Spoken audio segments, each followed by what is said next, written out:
We are going to understand ATP synthesis stroke chemiosmosis which is given in the page number 214 NCERT book में। ठीक है, इसमें क्या क्या ज़रूरत पड़ती है, एक मेम्ब्रेन की, प्रोटोन पम्प की, प्रोटोन ग्रेडियंट की, ATPase एंजाइम की, और NADP रिडक्टेज एंजाइम की।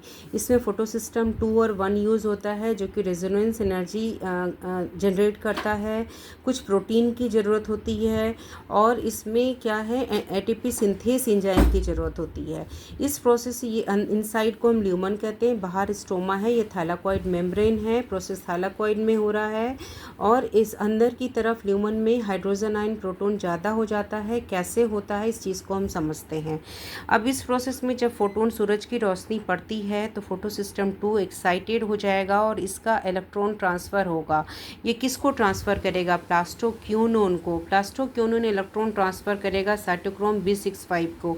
साइटो B65 ट्रांसफ़र करेगा प्लास्टोसियानिन को। प्लास्टोसियानिन ट्रांसफ़र करेगा फोटोसिस्टम 1 को। फोटोसिस्टम 1 इलेक्ट्रॉन ट्रांसफ़र करेगा iron rich protein that is ferredoxin को। फेरोडोक्सिन ट्रांसफ़र करेगा FNR को। Ferredoxin NADP reductase, then NADP reductase enzyme activate होगा और वो NADP को हाइड्रोजन आयन, जो स्टोमा के हाइड्रोजन आयन को यूज़ करके NADPH2 बनाएगा, जो बाद में लाइट डिपेंडेंट रिएक्शन में यूज़ होता है शुगर बनने में, ठीक है, ग्लूकोज बनने में। देन अगेन इस प्रोसेस में जब फोटोसिस्टम 2 एक्साइटेड हुआ, इलेक्ट्रॉन ट्रांसफ़र हुआ तो उसमें इलेक्ट्रॉन की कमी हुई तो उसको पूरा करता है फोटोलिसिस ऑफ वाटर। ऑक्सीजन क्या है, फोटोलिसिस होने पे एटमॉस्फेयर को चला गया और प्रोटोन हाइड्रोजन क्या होता है, ल्यूमन में रह गया। अब इसमें प्लास्टोक्यूनिन प्रोटीन और साइटोक्रोम B65 प्रोटीन, ये दोनों क्या करता है, ये प्रोटीन स्टोमा के हाइड्रोजन आयन को, प्रोटोन को स्टोमा से ल्यूमन में ले आता है। तो इस तरह से हमें 3 प्रोसेस से मिल गई प्रोटोन, एक फोटोलिसिस ऑफ वाटर, दूसरा प्लास्टोक्यूनिन लाया, तीसरा साइटोक्रोम B65 और तीसरा स्टोमा का हाइड्रोजन आयन यूज़ कर लिया NADP रिडक्टेज एंजाइम जो NADPH2 बनाया।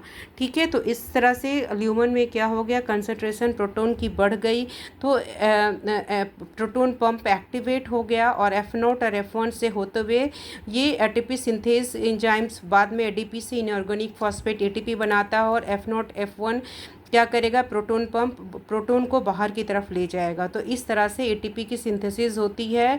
4 प्रोसेस से ने मदद किया है प्रोटोन ग्रेडियंट को ल्यूमन में ज़्यादा करना और स्टोमा में कम करना, और ट्रांसफ़र हुआ इलेक्ट्रॉन का and then movement of proton हुआ, रेजोनेंस एनर्जी क्या हुई, जनरेट हुई।